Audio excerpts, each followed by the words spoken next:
Ambassador Sarah Chun stood at the edge of the crystalline platform, her breath forming small clouds in the thin atmosphere of Zephyria Prime.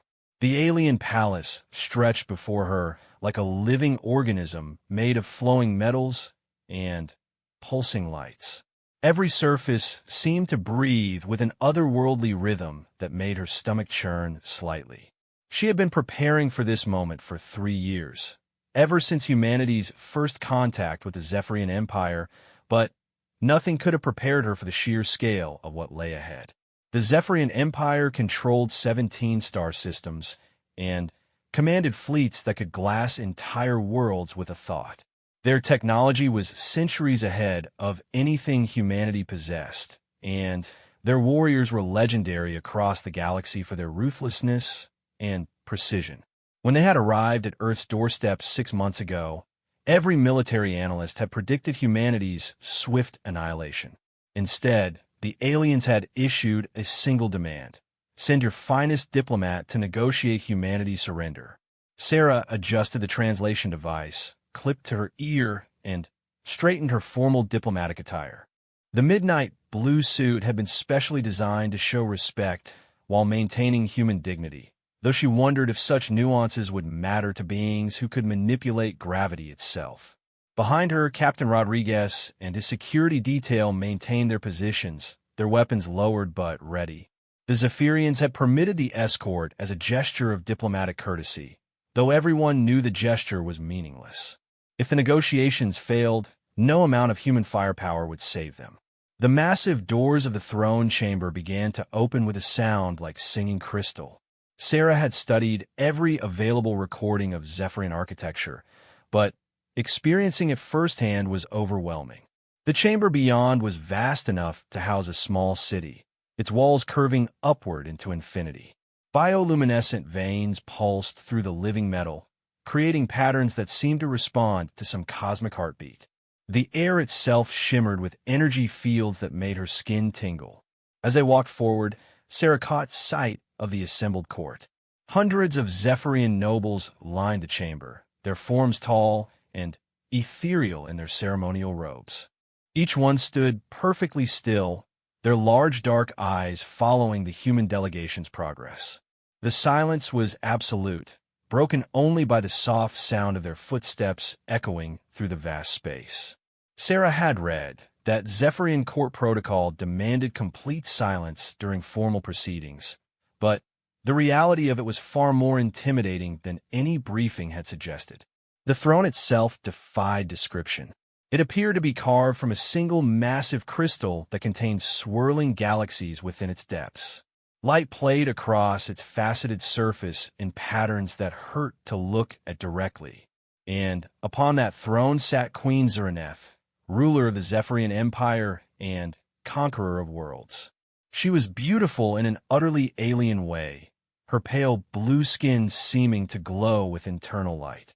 Her eyes were like captured starlight, ancient and knowing, and when they fixed upon Sarah, the human ambassador felt as though her very soul was being examined.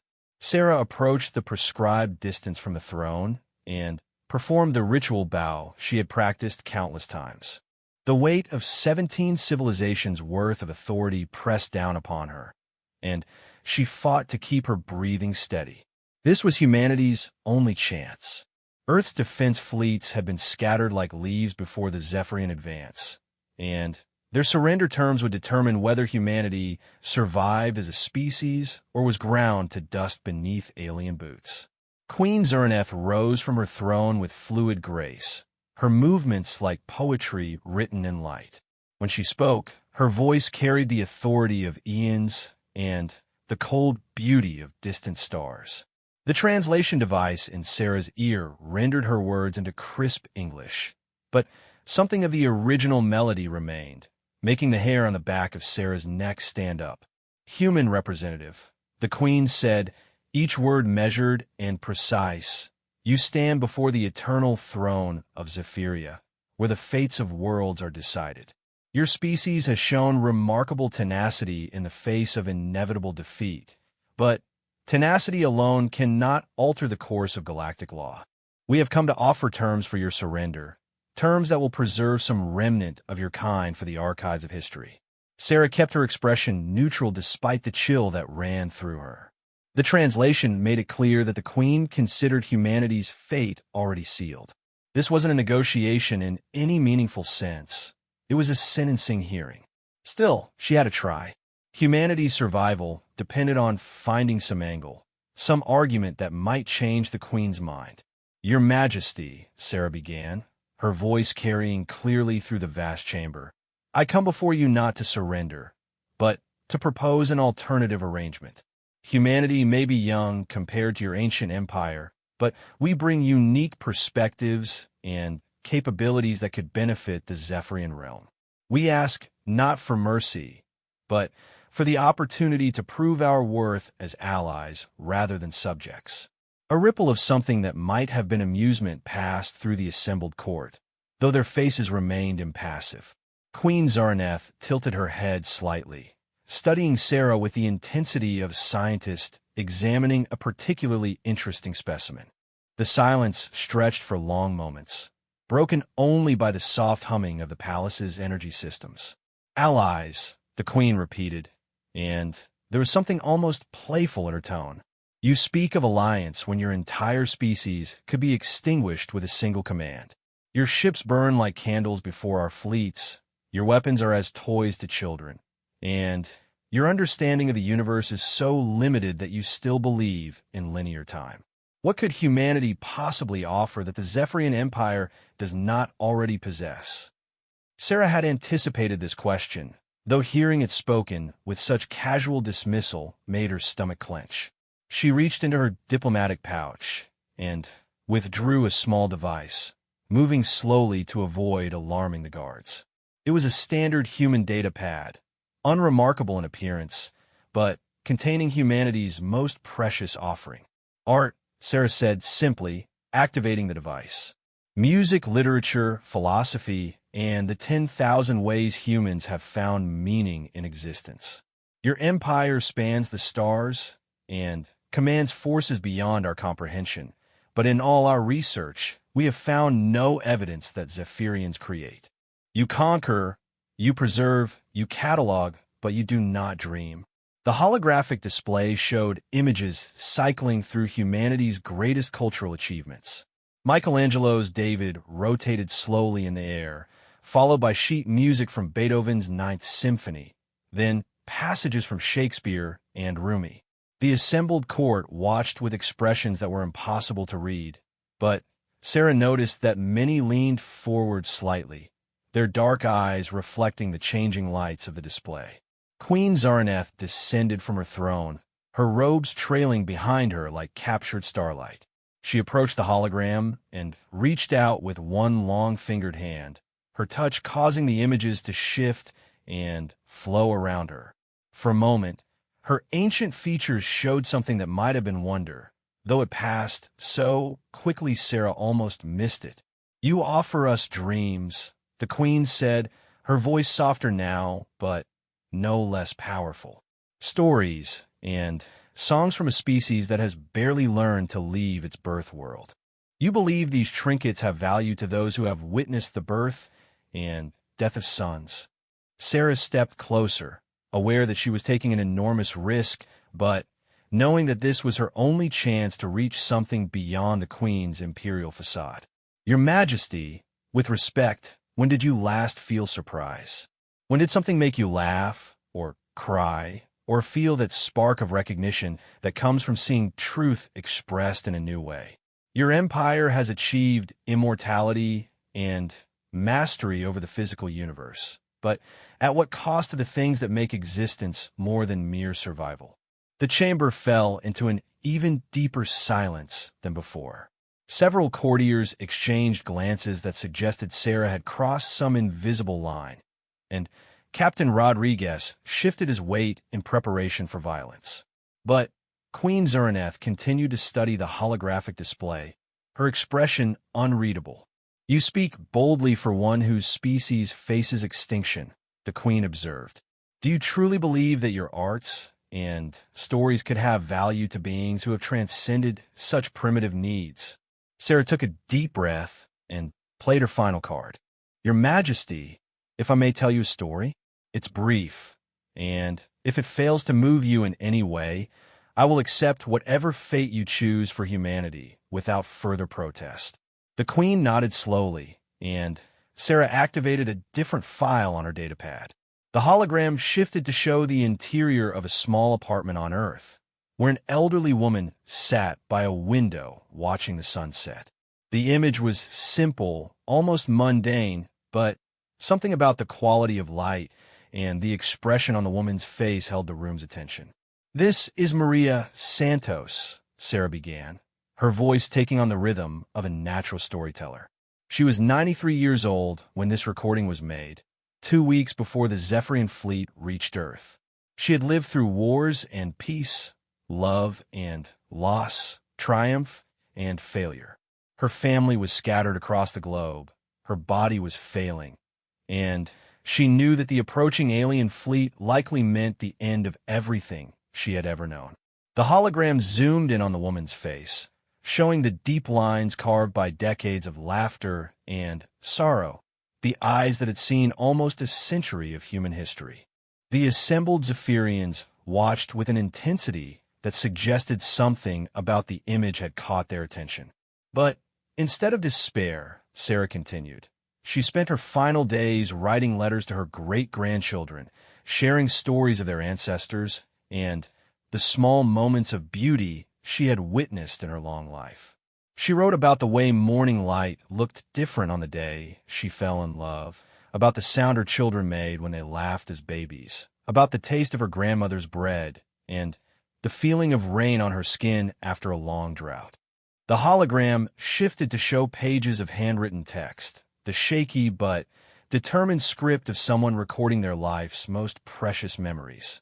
Sarah could see that even the alien nobles were leaning forward now, drawn into the simple human story. Maria knew her words might never be read. The humanity itself might not survive to remember her stories. But she wrote them anyway, because the act of creation, of finding meaning and beauty in existence, is what made her human. She died the day before your advanced scouts reached Earth's moon, but her letters survived. They were among the cultural artifacts we prepared to represent humanity in this meeting. Queen Zerneth was silent for a long moment, her starlight eyes fixed on the image of the old woman's writing. When she finally spoke, her voice carried a note that Sarah had not heard before, something that might have been longing. "Your species creates meaning from chaos," the Queen said slowly. "You find purpose in impermanence, beauty in brevity. This is indeed foreign to us. We have cataloged the rise and fall of countless civilizations, preserved their achievements in our archives, but we have never understood what drove them to create in the first place." Sarah felt a flicker of hope, but kept her expression neutral.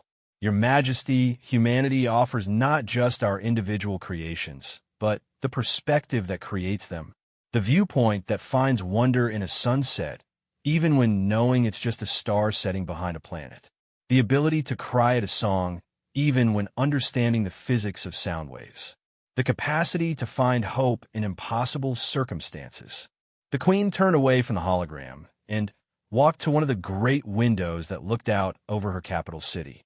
The view showed impossible spires reaching toward distant moons, transport tubes carrying millions of citizens through the air, and architectural marvels that defied human comprehension. Yet as Sarah watched, she thought she saw something like melancholy in the Queen's posture. "Empire brings many gifts," Queen Zerneth said without turning around.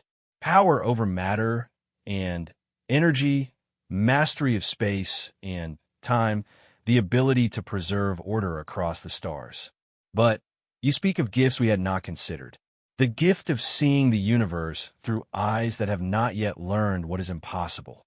The assembled court remained frozen in their ceremonial positions, but Sarah could sense a shift in the chamber's atmosphere. Something was changing, though she couldn't be sure whether it was in humanity's favor or not. The Queen's next words would likely determine the fate of her entire species. "Ambassador Chun," the Queen said, finally turning back toward the throne, "you have presented an unexpected argument.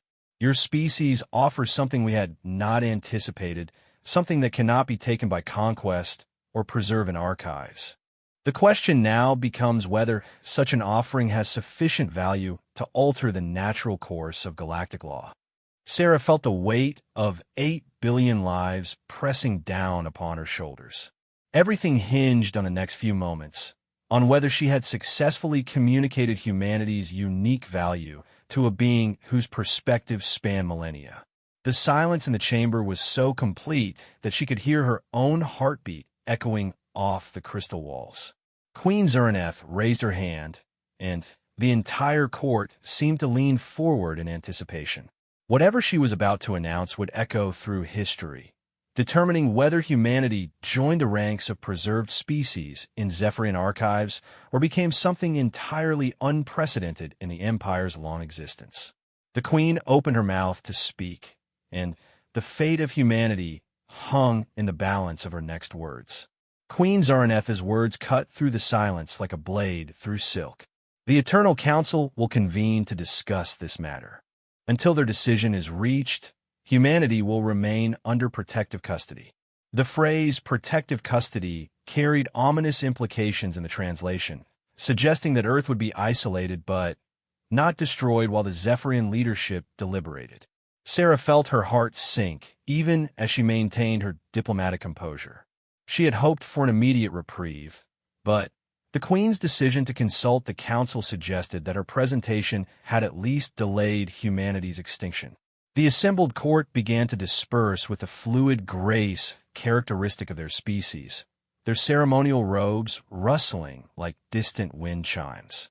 Several nobles cast curious glances at the human delegation, their dark eyes reflecting an interest that hadn't been there before. Ambassador Chun, the Queen continued, descending from her throne with measured steps. You will remain as our guest while the council deliberates. Your escort may return to their ship, but you will witness firsthand how the Zephyrian Empire operates. Perhaps this experience will provide additional insights for your species' potential integration. The word integration, rather than preservation or archival, sent a small spark of hope through Sarah's chest. She bowed formally, understanding that this was both an opportunity and a test. I am honored by your Majesty's hospitality and will endeavor to learn from whatever experiences you deem appropriate. Captain Rodriguez stepped forward, his military bearing evident despite his attempts at diplomatic protocol. Ambassador, are you certain about remaining alone? Our orders were to ensure your safety throughout these proceedings. Sarah met his concerned gaze with what she hoped was reassuring confidence. Captain, this may be our only chance to understand our potential allies better. Return to the Meridian and maintain communications with Earth. If the Council's decision is favorable, we'll need to begin cultural exchange protocols immediately. The Queen watched this interaction with evident interest, her ancient features showing what might have been approval at Sarah's willingness to remain. Your captain shows loyalty to his mission and his people. Such devotion is admirable, though ultimately unnecessary. No harm will come to your ambassador while she remains under our protection. As the human security detail departed through the massive crystal doors, Sarah found herself truly alone among beings whose understanding of the universe operated on scales she could barely comprehend. The Queen gestured for her to follow, leading her through corridors that seemed to reshape themselves as they walked. The walls flowed like liquid metal, creating new passages while closing others, and the floor beneath their feet pulsed with bioluminescent patterns that responded to their movements. Your presentation touched upon something we had not anticipated, Queen Zerneth said as they walked, her voice carrying easily through the flowing corridors. In all our centuries of expansion, we have encountered species that fought with courage, others that surrendered with dignity, and many that simply ceased to exist when confronted with our power. None have offered us something we did not already possess. They emerged onto a balcony that overlooked the capital city of Zephyria Prime, and Sarah's breath caught in her throat at the sight. The metropolis stretched beyond the horizon, its towers reaching impossible heights while connected by streams of flowing energy. Citizens moved through the air itself, their forms graceful as dancers as they navigated between buildings that seemed to grow and shift like living organisms. The sky was filled with vessels of every description, from tiny personal transports to massive freight carriers that dwarfed Earth's largest spacecraft. "Beautiful," Sarah murmured, and she meant it despite the alien nature of everything she saw. There was an undeniable artistry to the city's design, though it followed aesthetic principles completely foreign to human sensibilities. "Beauty," the Queen repeated, testing the word as though she had never considered it in this context. "Our architects designed for efficiency, durability, and symbolic representation of imperial power. The fact that you perceive beauty in their works suggests that your species may indeed see our civilization through different eyes than we do ourselves." They continued walking along the flowing balcony, and Sarah noticed that other Zephyrians they passed stopped to observe her with open curiosity. Unlike the formal court, these citizens seemed less constrained by protocol, and several approached to examine her more closely. Their questions, translated by her device, revealed a fascinating perspective on humanity. "Is it true that your species creates art without functional purpose?" asked a young Zephyrian whose skin showed the bright blue patterns of adolescence. "Our cultural archives contain references to human sculptures that serve no structural function and paintings that convey no essential information." Sarah smiled at the genuine curiosity in the youth's voice. "Some of our greatest art exists purely to make people feel something, to inspire wonder or sadness or joy or hope. We believe that emotions themselves have value, that the experience of beauty makes life more meaningful." The young alien exchanged rapid words with his companions in their native language, and Sarah caught enough to understand that they were debating whether emotions could have intrinsic worth rather than simply serving evolutionary survival functions. Their discussion was interrupted when Queen Zuraneth gestured for silence, but the ambassador noticed that several adults in the group were listening with equal fascination. As they moved deeper into the city, Sarah began to understand the true scope of what humanity faced. The Zephyrian civilization was built on principles of perfect efficiency and logical progression. Every structure served multiple purposes, every citizen had clearly defined roles, and every aspect of their society was optimized for maximum productivity and minimal waste. It was beautiful in its own way, like watching a vast machine operate with flawless precision. But it was also sterile in ways that made Sarah's heart ache. She saw no street musicians, no random gatherings of friends, no children playing games that served no purpose other than joy. The Zephyrians moved through their perfect city with grace and purpose, but she realized that what humanity offered wasn't just art and stories. It was chaos, spontaneity, the wild unpredictability that came from beings who created meaning rather than simply executing predetermined functions. "Your observations are quite apparent," Queen Zerneth said, and Sarah realized her thoughts must be showing on her face. "You see deficiencies in our perfection. This is perhaps the most alien aspect of your species, the ability to perceive lack where others see completion." They entered what appeared to be a vast library, though the knowledge was stored in crystalline matrices that hummed with contained information rather than traditional books. Zephyrian scholars moved silently between the data repositories, accessing centuries of accumulated wisdom with simple touch interfaces. Sarah was awed by the scope of knowledge contained within the chamber, but she also felt a profound sadness at its silence. "This contains the complete histories of 47 conquered civilizations," the Queen explained, gesturing to one section of the archives. "Every achievement, every cultural artifact, every significant moment has been preserved for posterity. These species live on through our careful documentation of their existence." Sarah approached one of the crystalline storage units and placed her hand on its surface. Immediately, her mind was flooded with images and sensations from a long-dead world. Soaring cities, beings of incredible beauty, achievements in art, and science that took her breath away. But it all felt hollow, like looking at photographs of people she had never met. The information was perfect, but the spark that had created it was gone forever. Preserved, but not living, she said softly. You've captured their accomplishments, but not their dreams. Their greatest works survive, but not the joy they felt in creating them. The queen moved to stand beside her, her own hand touching a different crystal. For a moment, her ancient features showed something that might have been regret.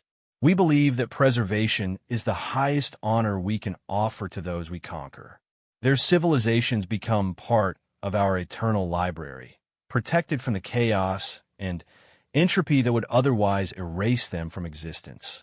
Sarah turned to face the queen directly, understanding that this moment was crucial to humanity's future. Your Majesty, what if preservation isn't enough? What if the greatest tribute to those civilizations would be to keep their spirit alive rather than just their artifacts? Humanity offers not just our own creations, but the possibility of creating new things inspired by all the cultures you've preserved.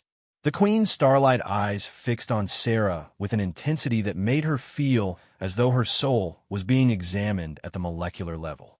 Around them, the Zephyrian scholars continued their silent work, unaware that the conversation taking place might reshape the entire philosophy of their empire. You propose that we become gardeners rather than archivists, the queen said slowly. That we nurture the creative impulse rather than simply cataloging its products. This would require fundamental changes to our understanding of what it means to honor the conquered. Sarah nodded, sensing that she had touched on something significant. Your Majesty, imagine if the artists and dreamers of those 47 civilizations could somehow contribute to new creations. Not just their preserved works, but their perspectives and insights combined with humanity's creative spirit and the wisdom of your empire. We could build something unprecedented together. The queen was silent for a long time, her gaze moving between the stored histories and Sarah's earnest face. When she finally spoke, her voice carried a note of something that might have been excitement, though it was carefully controlled. The Eternal Council convenes at the rising of the seventh moon, she said. You will be permitted to address them directly, to make your case not just for humanity's survival, but for this new form of galactic civilization you envision. Be aware that many on the Council have existed since before your star formed. Convincing them to alter fundamental imperial doctrine will require more than stories and dreams. Sarah felt the weight of responsibility settle on her shoulders like a physical burden. She would be arguing not just for humanity's survival, but for a complete restructuring of how the Zephyrian Empire related to conquered species. The challenge was enormous, but for the first time since arriving on this alien world, she felt genuine hope. I understand, Your Majesty. May I ask what arguments would most likely resonate with the Council? What do they value most highly? The Queen's expression became almost predatory, her smile revealing teeth that seemed to contain their own internal light. Logic, efficiency, and proof of concept. They will want to see evidence that your proposed changes would benefit the Empire rather than weakening it. Abstract concepts about beauty and meaning will not suffice. You must demonstrate tangible value. As I left the archives and returned to the flowing corridors of the palace, Sarah's mind raced with possibilities. She needed to find a way to prove that creativity and cultural fusion could produce practical benefits for a civilization that measured success in terms of conquered worlds and preserved knowledge. The challenge seemed impossible, but she had learned long ago that impossible problems often had unexpected solutions. The Queen led her to quarters that were luxurious by any standard, though designed according to alien aesthetics that made Sarah feel slightly disoriented. The walls shifted color based on her emotional state. The furniture reshaped itself to accommodate human physiology, and the window provided a view of the city that somehow adjusted to show the most beautiful vistas available at any given moment. Rest well, Ambassador Chun. Queen Zerneth said as she prepared to leave. Tomorrow you will meet with our cultural specialists to prepare for your address to the council. They will help you understand the full scope of what you are proposing and the magnitude of the changes it would require. After the queen departed, Sarah stood at the window, looking out over the impossible city. Somewhere among those flowing spires and floating walkways, the future of humanity was being decided. She thought of Maria Santos and her letters, of all the human artists and dreamers whose works had moved her throughout her life, and of the terrible beauty of the Zephyrian archives where so many civilizations have been reduced to preserve perfection. She had less than a day to find a way to convince ancient beings to abandon their fundamental understanding of conquest and preservation in favor of an experimental collaboration with a species they considered barely evolved. The task was daunting, but as she watched the alien sunset paint impossible colors across the flowing city, Sarah Chun began to formulate a plan that would either save humanity or destroy it utterly.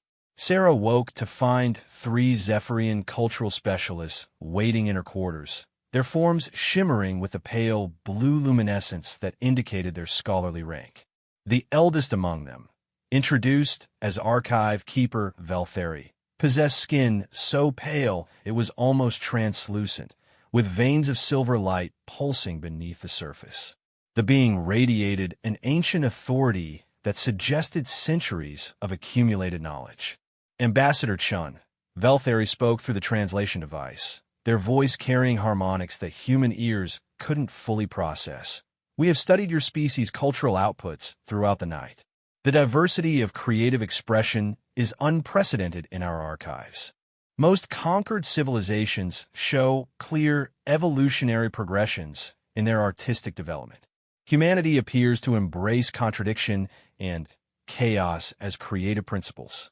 Sarah sat up, noting that her alien quarters had somehow provided her with fresh clothing that perfectly matched her measurements and preferences. The efficiency was unsettling, but she pushed aside her discomfort to focus on the task ahead. That's an interesting observation. Could you elaborate on what you mean by evolutionary progression? The second specialist, whose nameplate translated as Scholar Cassandra, activated a holographic display that filled the room with swirling patterns of light. Most species develop art forms that become increasingly refined over time. They identify optimal aesthetic principles and gradually eliminate inferior expressions. The result is cultural evolution toward perfection. The display showed examples from various archive civilizations, sculptures that became increasingly geometrically precise, music that developed into complex mathematical harmonies, literature that eventually achieved perfect narrative efficiency. Sarah could see the logic in the progression, but something about it made her deeply uncomfortable. Humanity appears to resist this natural progression. The third specialist, Lore Keeper Zephyros, observed, "Your species creates art that deliberately embraces imperfection, celebrates inefficiency, and preserves inferior expressions alongside superior ones. From our perspective, this represents a fundamental failure to learn from experience." Sarah stood and moved to the holographic display, studying the examples of perfected alien art. They were undeniably beautiful and technically masterful, but they felt cold and lifeless to her human sensibilities. She began to understand the challenge she faced. The Zephyrians literally couldn't comprehend why anyone would choose chaos over order, inefficiency over optimization. "May I show you something?" Sarah asked, accessing her datapad and connecting it to their display system. The hologram shifted to show a collection of human artworks spanning thousands of years. She began with cave paintings from Lascaux, moved through Egyptian hieroglyphs, Greek sculptures, Renaissance paintings, modern abstract works, and contemporary digital art. "Notice that we haven't progressed toward perfection in the way you describe," Sarah explained. "A cave painting from 30,000 years ago can still move people to tears today. We value it not because it represents the best technique available, but because it captures something essential about human experience that technical perfection might actually eliminate." Veltheri leaned forward, studying the progression with intense focus. This is precisely what we find so alien about your species. You preserve primitive techniques alongside advanced ones. You celebrate crude expressions as much as refined ones. By our understanding, this should result in cultural stagnation. Sarah smiled, sensing an opportunity to make her point. But that's exactly wrong. Our inefficient approach to culture has actually accelerated our creative development. Because we preserve diverse approaches instead of eliminating inferior ones, we maintain a vast toolkit of creative possibilities. Modern human artists can draw inspiration from any point in our history, combining ancient techniques with contemporary insights to create something entirely new. She manipulated the display to show how contemporary artists had incorporated elements from various historical periods, how filmmakers drew from ancient storytelling traditions while using cutting-edge technology, how musicians blended traditional folk melodies with electronic synthesis. The Zephyrian specialists watched with growing fascination as the connections became apparent. Your preserved archives represent thousands of years of cultural development, Sarah continued. But they're frozen at the moment of conquest. Imagine if those civilizations could continue evolving, if their ancient techniques could be combined with modern insights and alien perspectives. The creative potential would be exponential. Scholar Cassandra's skin patterns shifted to display rapid calculations, her equivalent of deep thought. The mathematical implications are intriguing. If cultural preservation actually limits creative potential, then our archival methods may be fundamentally flawed. But this would require abandoning principles that have guided the empire for millennia. Sarah sensed that she was making progress, but she needed to address their practical concerns directly. Let me propose a specific example. You've preserved the complete cultural output of 47 civilizations. What if we could create fusion works that combine the best elements from multiple cultures? Human creative methodology could serve as a catalyst, enabling preserved cultures to evolve beyond their frozen states. Lorekeeper Zephyros activated a different display module, showing statistical analyses of imperial efficiency. Cultural fusion experiments have been attempted before, but they typically result in diluted expressions that satisfy no aesthetic principles. How would your approach differ from previous failures? Sarah had anticipated this question and had spent much of the night preparing her response. Because humans don't seek to optimize for single variables.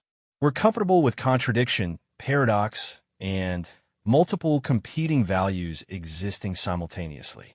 This allows us to blend different cultural approaches without losing what makes each one unique.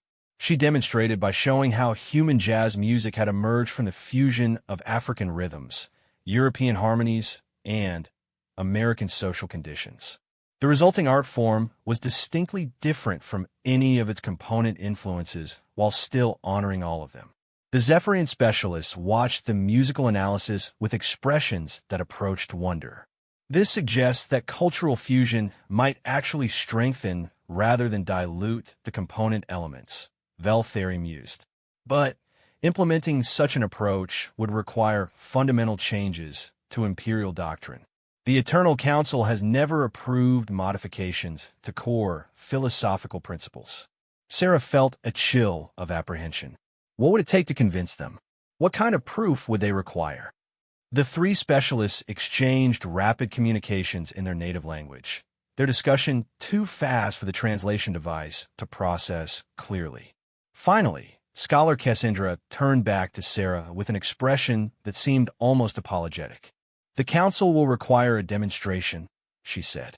Not theoretical arguments or projected possibilities, but actual evidence that your proposed approach can produce superior results. You would need to create something that exceeds what any single culture could achieve alone. Sarah's mind raced as she tried to understand the full implications. How much time do I have? What resources would be available?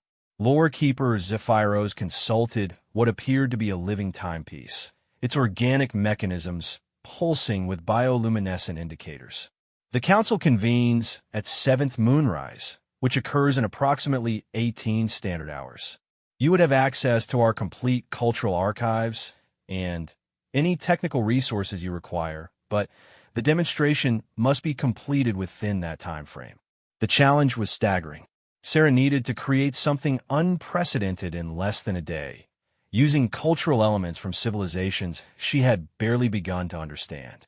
But as she looked at the holographic displays showing the vast scope of preserved knowledge available to her, she began to see possibilities that made her heart race with excitement. "I accept the challenge," she said, her voice carrying more confidence than she actually felt. "But I'll need complete access to the archives and the freedom to work without interference. What I'm about to attempt has never been done before, and it may require approaches that seem chaotic or inefficient by your standards." Archive Keeper Velthari's ancient features showed what might have been approval. "You will have everything you require, but understand that failure will not simply mean humanity's absorption into our archives. It will prove that cultural fusion is impossible and that our current methods represent the optimal approach to galactic civilization." As the specialist departed to make preparations, Sarah found herself alone with the weight of her species' future pressing down upon her. She had committed to creating something that would revolutionize the Zephyrian Empire's understanding of culture and conquest, using techniques and perspectives that had never been attempted on such a scale. She spent the next hour exploring the archive access systems, marveling at the depth and breadth of preserved cultural knowledge. Music from gas giant civilizations that composed in pressure waves, visual arts from beings who perceived 17 distinct colors, literature from species who thought in mathematical equations. The diversity was overwhelming and inspiring. But as she delved deeper into the archives, Sarah began to notice patterns that disturbed her. Each civilization's cultural output ended abruptly at the point of conquest, with no evolution or development beyond that moment. It was like walking through a vast museum of frozen moments, beautiful but lifeless. More troubling was the realization that many of these cultures had been creating fusion works of their own when the Zephyrians arrived. The archives contained numerous examples of civilizations that had incorporated influences from their neighbors, trading partners, or even previous conquerors. The creative potential that had been lost was incalculable. Sarah began to formulate her approach, drawing inspiration from humanity's greatest collaborative achievements.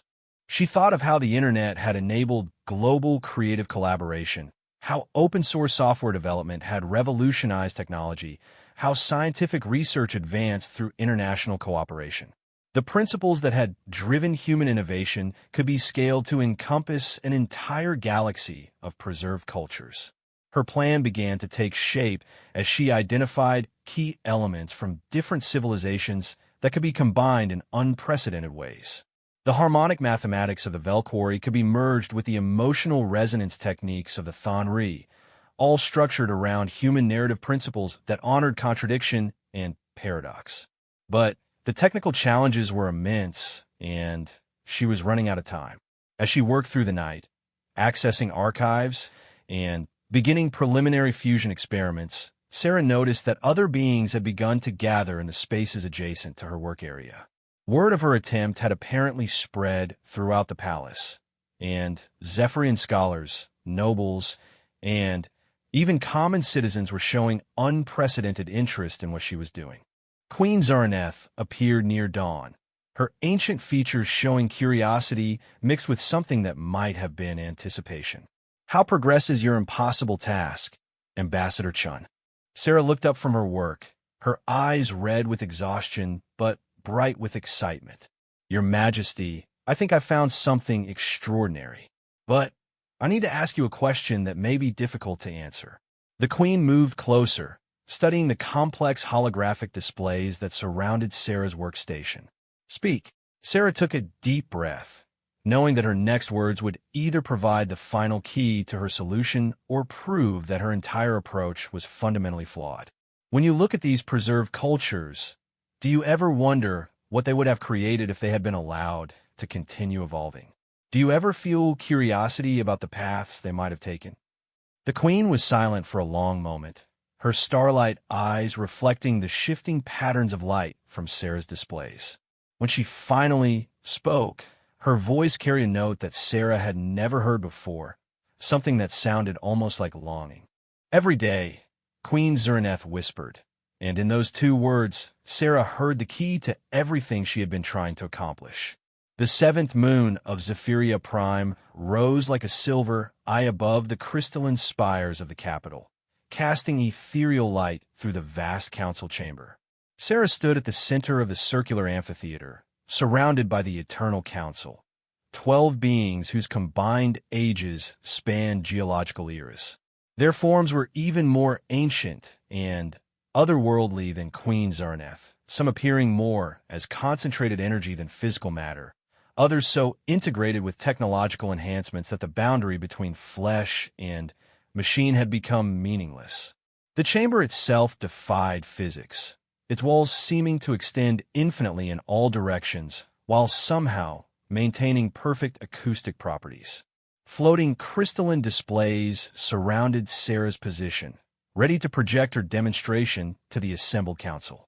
She could feel the weight of their ancient attention pressing down upon her like gravity from a dozen stars.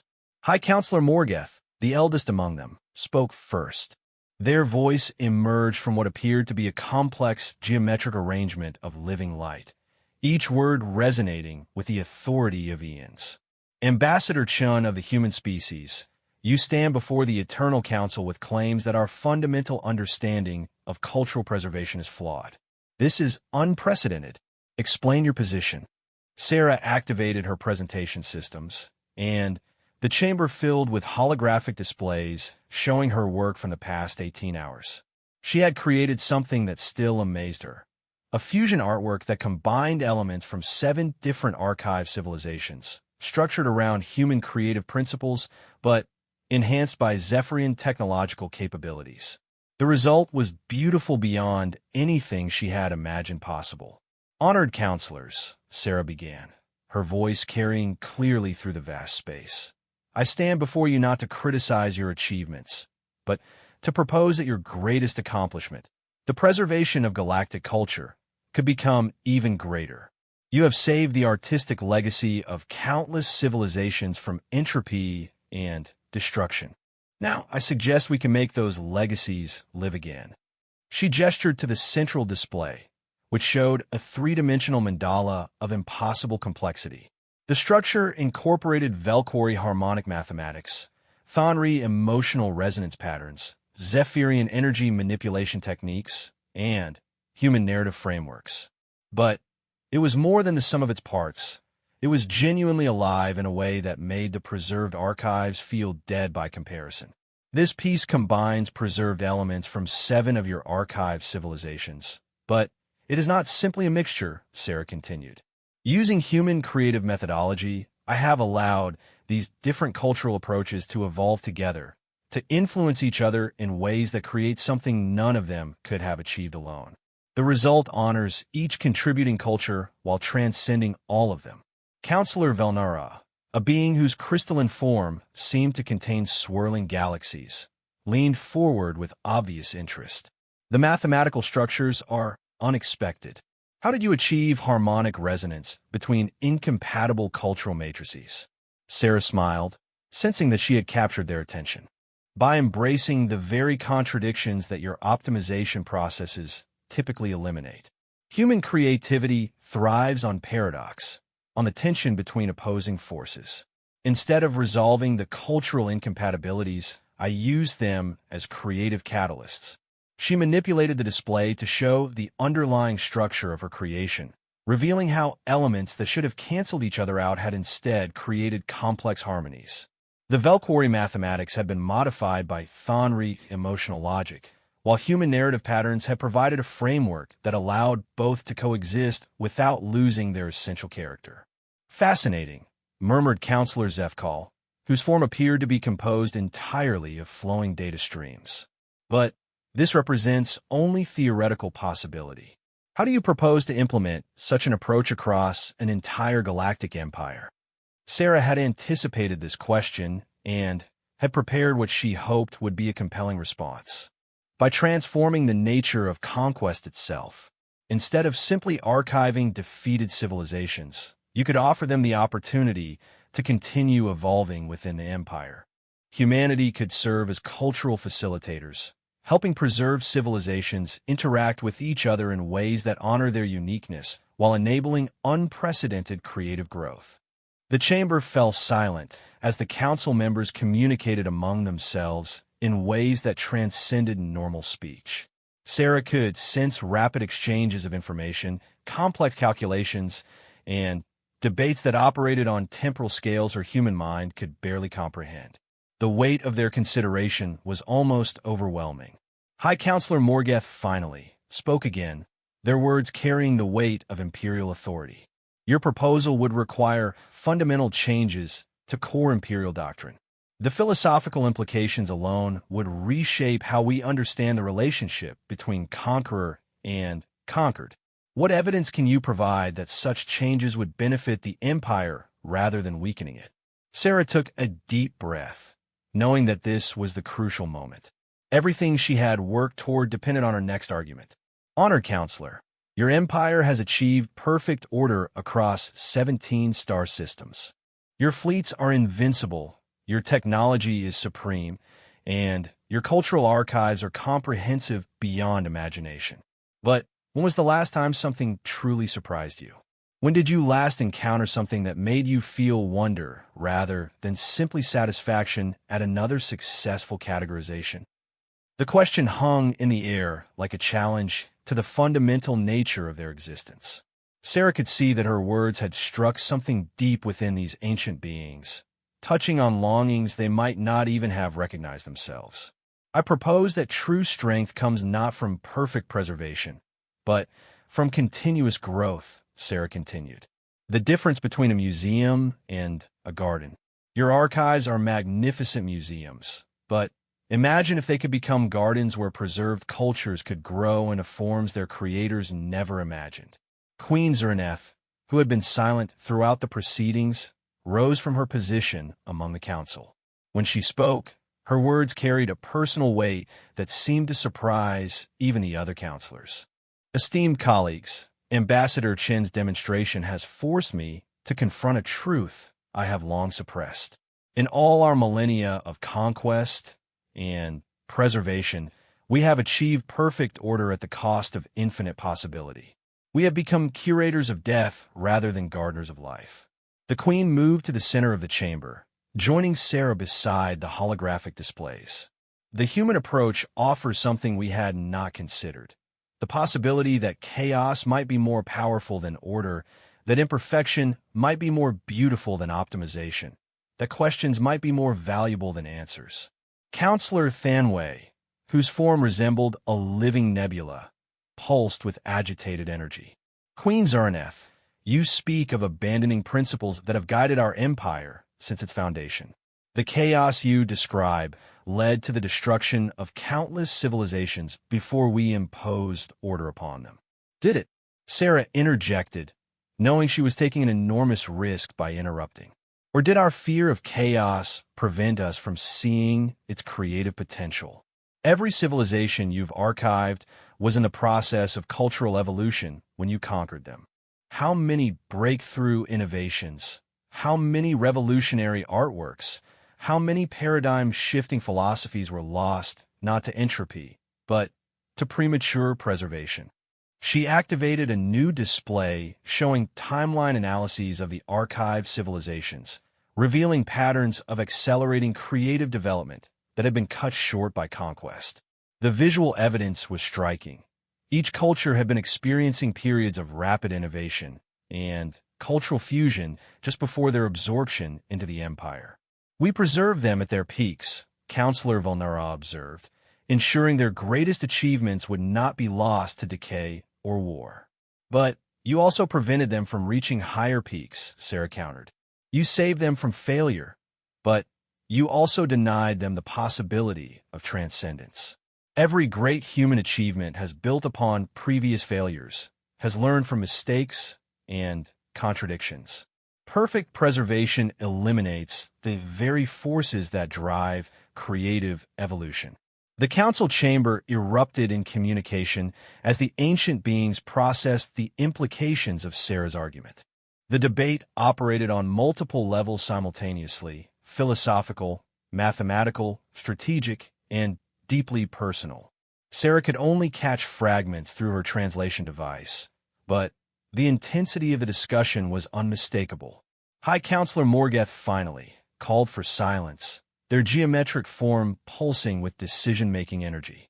Ambassador Chun, your demonstration and arguments have presented the Council with unprecedented questions about the nature of our empire. We require a moment for final deliberation. The 12 counselors formed a complex geometric pattern, their forms linking together in ways that suggested consciousness temporarily merging into a collective entity. The resulting presence was so vast and alien that Sarah felt like an insect in the shadow of a mountain. The deliberation lasted only moments from her perspective, but she sensed that eons of consideration were compressed into those brief instants. When they separated and resumed their individual forms, the change in the chamber's atmosphere was palpable. Something fundamental had shifted, though Sarah couldn't yet determine whether it was in humanity's favor. High Counselor Morgeth spoke with finality that resonated through the crystal walls. The Eternal Council has reached a decision. The proposal presented by Ambassador Chun represents both unprecedented opportunity and unacceptable risk. We cannot simply abandon principles that have maintained galactic stability for millennia. Sarah's heart sank, but the counselor continued before she could process the full implications of apparent failure. However, we are willing to authorize an experimental program. The human species will be granted autonomous status within the Empire, responsible for implementing their cultural fusion methodology on a limited scale. 3 archived civilizations will be awakened for participation in this experiment. The results will determine whether the program expands or whether traditional preservation methods are restored. The chamber fell into stunned silence as the magnitude of the decision became clear. Sarah had not only saved humanity from absorption into the archives, she had won them the opportunity to reshape the fundamental nature of the Zephyrian Empire's relationship with conquered species. Queen Zaraneth stepped forward, her ancient features showing something that might have been pride. The 3 civilizations selected for this experiment will be chosen for their compatibility with human creative methodologies. You will have full access to imperial resources and technology, but the responsibility for success or failure will rest entirely with your species. Sarah bowed deeply, understanding that this was both a tremendous victory and a daunting responsibility. Your Majesties, humanity will not disappoint your trust. We will prove that growth is more powerful than preservation, that collaboration creates more value than domination, and that the future can be more beautiful than even the most perfect past. As the council began to disperse, each member pausing to examine Sarah's demonstration displays more closely, Queen Zaraneth approached her with an expression that combined curiosity and something that might have been anticipation. Ambassador Chun, the Queen said quietly, "You have achieved something I believed impossible. You have convinced beings who have existed since before your sun formed to question their fundamental understanding of reality. But the real work begins now. Are you prepared for the magnitude of what you have committed humanity to accomplish?" Sarah looked around the vast chamber, thinking of all the preserved civilizations waiting in the archives, of the creative potential that had been frozen for millennia, of the possibility that she might have just triggered a revolution that would reshape the entire galaxy. The responsibility was terrifying and exhilarating in equal measure. "Your Majesty," she said, her voice steady despite the enormity of what lay ahead. "Humans have always been at our best when facing impossible challenges. We've just been given the opportunity to help awaken civilizations that have been sleeping for centuries and to create art forms that the universe has never seen. I can't think of anything I'd rather be responsible for." Queen Zaraneth smiled then, the first genuine expression of joy Sarah had seen from her, And in that moment, the ambassador knew that everything had changed. The age of preservation was ending, and the age of creation was about to begin. The palace had gone completely silent during the Queen's final pronouncement, but now it erupted with activity as news of the decision spread throughout the empire. History was being rewritten with every passing moment, and at the center of it all stood a human diplomat who had convinced gods to dream again.